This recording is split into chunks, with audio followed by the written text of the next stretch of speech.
Aqui pediram para você falar sobre a periodização, vamos entrar nela justamente agora. Fiz só essa pausa para responder perguntas, mas já estava querendo falar sobre isso.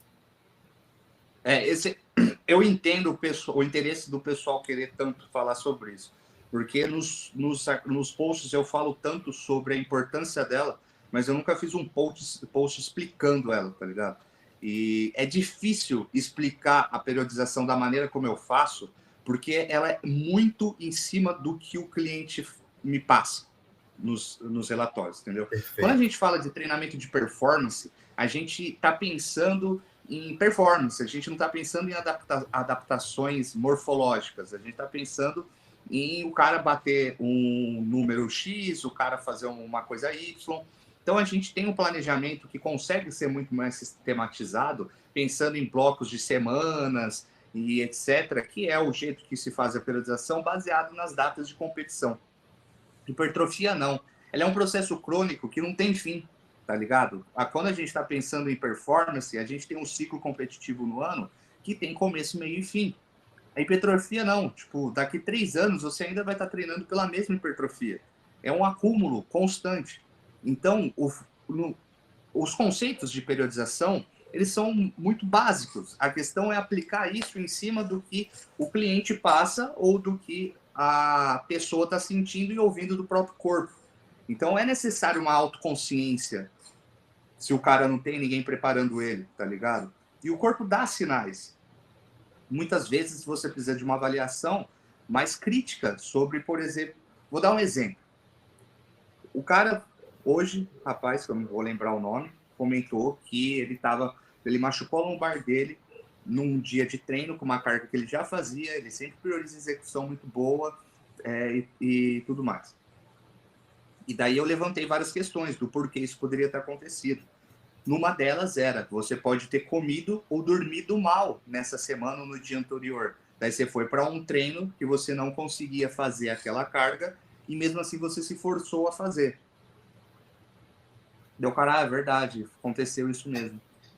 Então aí, um exemplo, né, um recorte pequeno de um dia de treino que uma pessoa tem que ouvir a si mesma para poder avaliar e tomar uma decisão em relação a como ela vai treinar. Pensando dessa maneira, os conceitos básicos, e extrapolando isso para a periodização em si, os conceitos básicos de periodização são simples. Você tem aquelas ferramentas que você pode manipular. Faixa de repetições, quantidade de séries, uso de técnicas, caso você queira ou caso você precise, porque por mais que eu não seja uma pessoa que gosta de um treino cheio de técnicas, vou ter e tenho clientes que precisam de treinos mais curtos. Uso da falha ou não. É basicamente isso que você vai manipular. Pelo menos é basicamente isso que eu manipulo. E daí, o que eu decido é em cima do feedback do cara. E quais são as coisas que eu levo em consideração? Tá progredindo carga? Tá progredindo carga em quanto dos exercícios? Um ou dois está travado? Então, beleza. Se no geral tá progredindo, tudo bem. E geralmente os últimos do treino ainda, né? Ou então, nossa, um músculo que é uma desgraça para progredir carga, bíceps. Muitas vezes os meus clientes estão voando progredindo carga na dorsal, só que o bíceps, mesmo que treine bíceps em outro dia, eu ouço reclamações que não consegue progredir. Mas, pô, se no geral tá progredindo, beleza. Dores crônicas, dor articular que tá começando a surgir aquela dorzinha, como é que tá? A gente já tá fazendo alguma coisa no treino para tratar essa dor? Se já tá e mesmo assim ela tá surgindo, o que a gente pode fazer aqui para manipular o volume? Ou manipular a faixa de repetições? Como é que tá a qualidade do sono? Como é que tá a sua rotina? Ela tá muito corrida? Tá muito loucura? Então, assim, muitas vezes acontece um relatório de uma cliente, nossa, essa semana de treino foi muito insana, quer dizer, essa semana de trabalho foi muito insana, consegui treinar, mas do meu limite, tu sabe, já teve um ou outro exercício que já começou a baixar a carga, eu pego, pô, mesmo que ela tenha feito deload há 2 semanas atrás, por exemplo, se ela tá se sentindo assim, eu já faço um deload de volume e falo, então vamos fazer um deload, deixar você recuperar o seu trabalho, dar uma acalmada e tudo mais. Então, O uso da falha, muitas vezes, quando o cara está com dificuldade de progredir carga, eu simplesmente tiro a falha da última série. E daí o cara volta a progredir, volta a ganhar força. Então, por exemplo, abaixar as faixas de repetições para semanas de força, é interessante porque isso se reflete em outras faixas de repetições.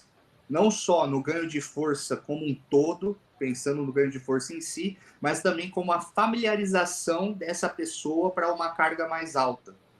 Então, ela tem, às vezes, quando ela faz umas 4 a 6 repetições, e as faixas vão variando, daí quando ela vai fazer 8 a 6, ela consegue pôr a carga de 4 a 6, não porque ela ganhou uma força absurda, mas porque ela se familiarizou com aquela carga, psicologicamente e neuromuscularmente. Sim.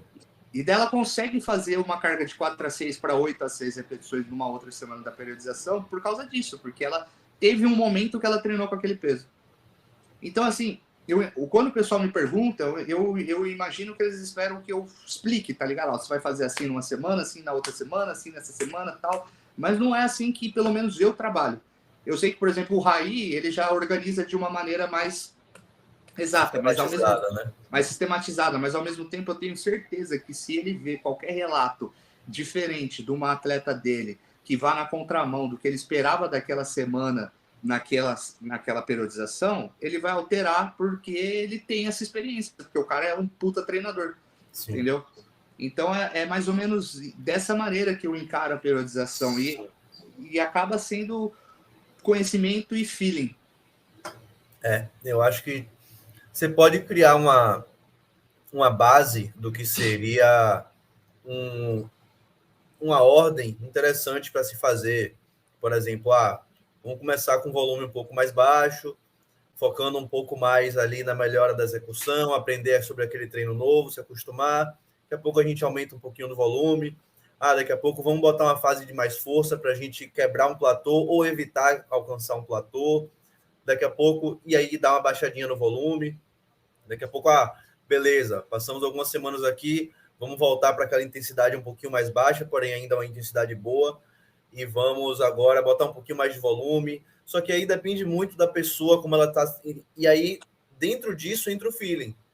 Exato, se ela começou a sentir dor na articulação mais cedo do que você tinha, tipo, antes da hora que você já pretendia diminuir a intensidade, talvez possa diminuir logo a intensidade. Isso é muito imprevisível individual, tá ligado? Porque tem gente que tem predisposição aos tendões inflamarem mais rápido. Tem gente que você tem que fazer deload com muito mais frequência do que outros. Então, não tem como você sistematizar de uma maneira rígida. Não é nem rígida que o termo que eu queria falar. Mas pré-moldada, né? Pré-moldada, cimentada daquela maneira e pensar que isso vai funcionar para todo mundo. Mas muitas vezes na performance é possível que funcione com outro ajuste, mas com necessidade, como eu posso dizer, com uma necessidade menor de ajustes baseados em feeling do que hipertrofia, tá ligado? Porque você tem o calendário de competição e o calendário é aquele ali. Então, você atleta X ou Y que vai competir no ciclo olímpico, por exemplo, todos vão fazer as mesmas competições. Só que na hipertrofia, como eu falei, é um negócio assim, tá ligado? Hipertrofia, daqui a 30 anos, hipertrofia.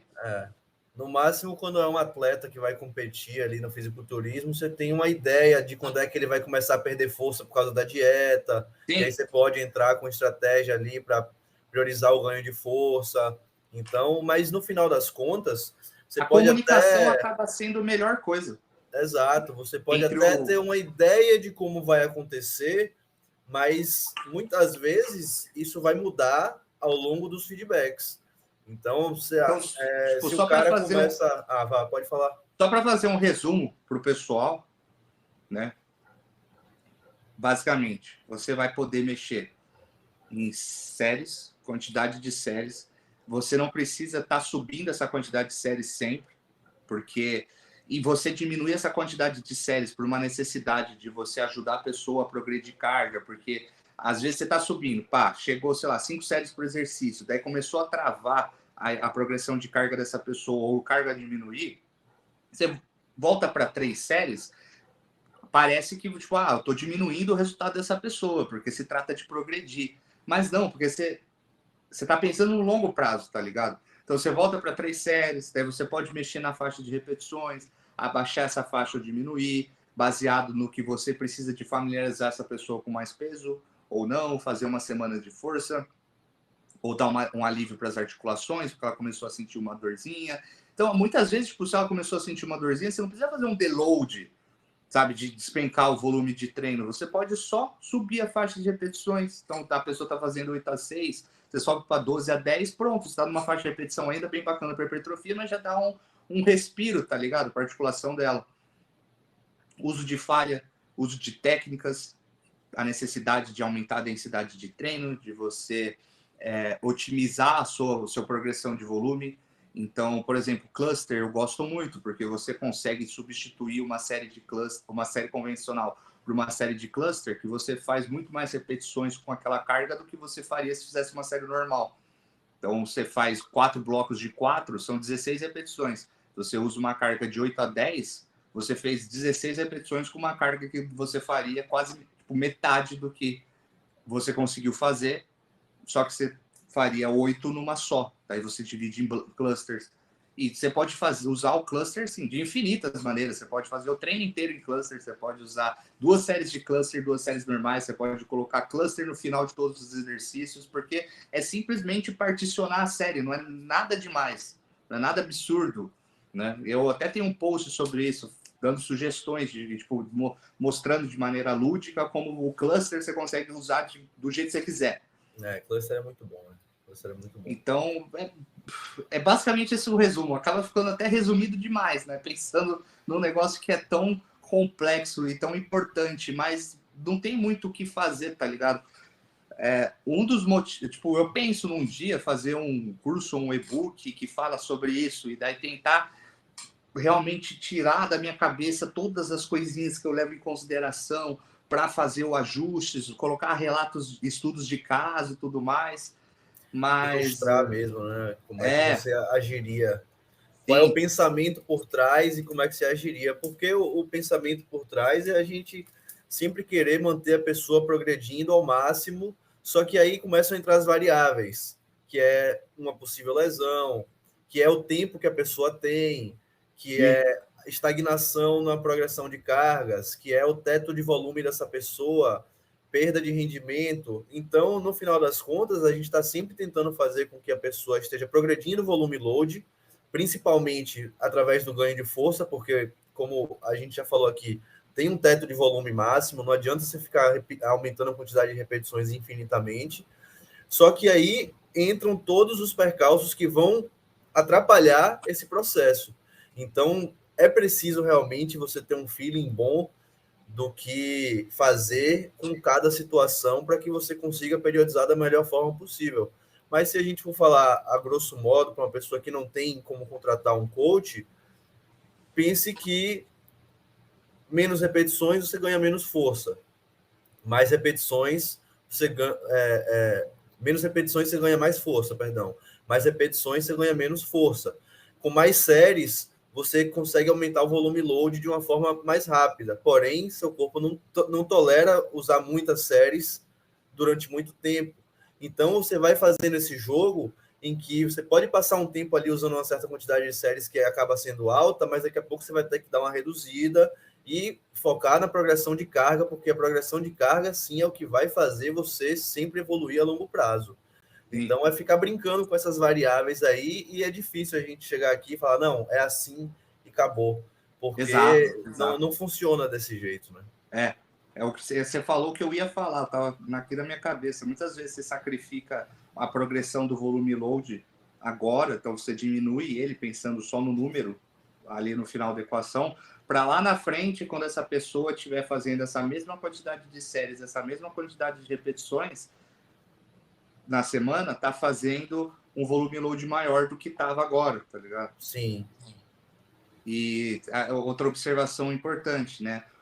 Você tem que pensar essa progressão em capítulos. Então, ó, agora a pessoa está no capítulo de 3 séries de 8 a 12.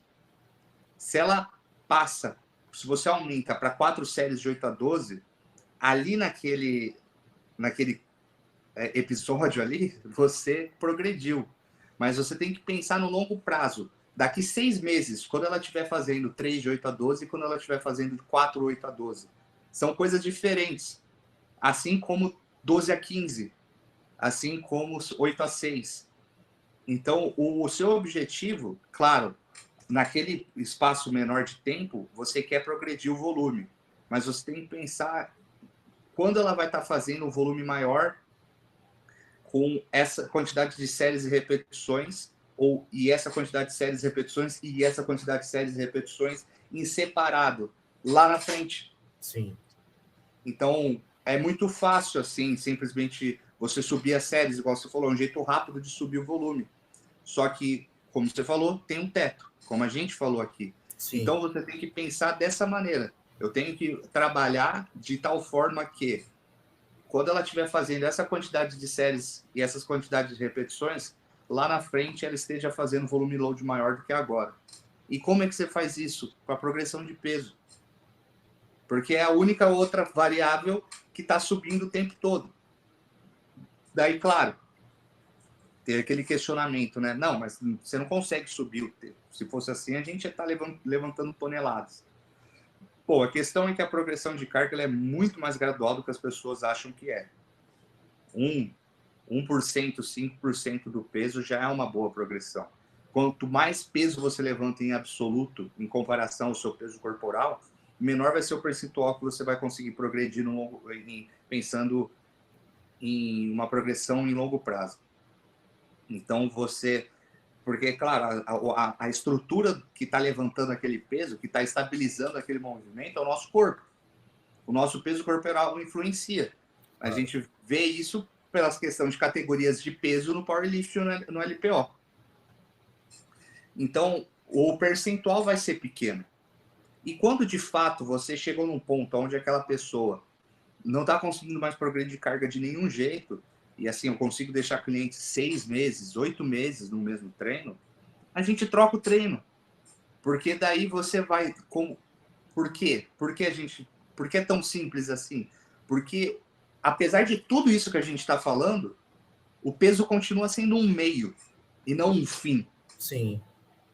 Então a gente troca o treino, dá um estímulo diferente para o músculo, os exercícios diferentes vão estimular de maneira particionada os feixes do músculo de maneira diferente, e daí vai ter o período de aprendizado daquela pessoa com aquele movimento, e ela vai meio que começar do zero, mas ainda dando uma continuidade muito sólida para o que ela vinha fazendo. E eu acho que esse é o único momento que a gente pode considerar aquela confusão do músculo algo relevante, tá ligado? Que é a hora que você não consegue mais progredir carga, você confunde ele trocando de treino. E daí você abre uma janela gigante de progressão de carga novamente. E isso fica se repetindo. E é isso a hipertrofia, porque é um processo extremamente crônico. E se a gente for falar, você não consegue progredir carga para sempre, mas vamos fazer um cálculo rápido aqui. Você faz 4 exercícios, 4 séries de cada, 16 séries num treino, certo? Aí você treina esse músculo 2 vezes na semana, 32. Aí você faz 10 repetições em cada, beleza? São 320 repetições. Se você aumenta 1 quilo em todos os exercícios, foram 320 quilos a mais que você pegou numa semana. Nossa, realmente, eu nunca tinha parado para então colocar dessa maneira. Você realmente não vai se tornar um guindaste que vai levantar 1 tonelada. Só que 1 quilo que você aumenta em cada exercício são 320 quilos a mais que o seu músculo levantou numa semana, se você faz ali 2 treinos de 4 séries e 4 exercícios de 4 séries. Mano, muito então, bom. É significativo demais, tá ligado? Você não precisa aumentar 1 tonelada por repetição. Você simplesmente, qualquer estímulo que você der a mais ali, quando a gente for acumulando, no final do todo, é muita coisa. Sim, muito bom. O ser humano, ele tem uma dificuldade de observar questões de um espectro maior, tá ligado? Isso tem até uma explicação biológica para isso. A maneira como o nosso cérebro foi construído de caçador e coletor, de predador e de sobrevivência, ele foi feito para a gente resolver questões imediatas que estão na nossa frente, tá ligado? Então, claro, pessoas que trabalham com isso, cientistas e tudo mais, políticos às vezes, políticos competentes, né, conseguem ter essa visão, mas a maioria das pessoas, no geral, não consegue, tem dificuldade. Então, visualizar a progressão no longo prazo é difícil. E essa maneira que você colocou foi muito boa, mano. Valeu. Porque aí você consegue enxergar o que realmente aquilo ali está mudando no todo, né? Não é simplesmente Sim. 1 quilo que você aumentou. Sim. 1 quilo parece ser pouco, mas quando você observa o quanto aquilo dali foi impactante no todo, é muita coisa. Sim.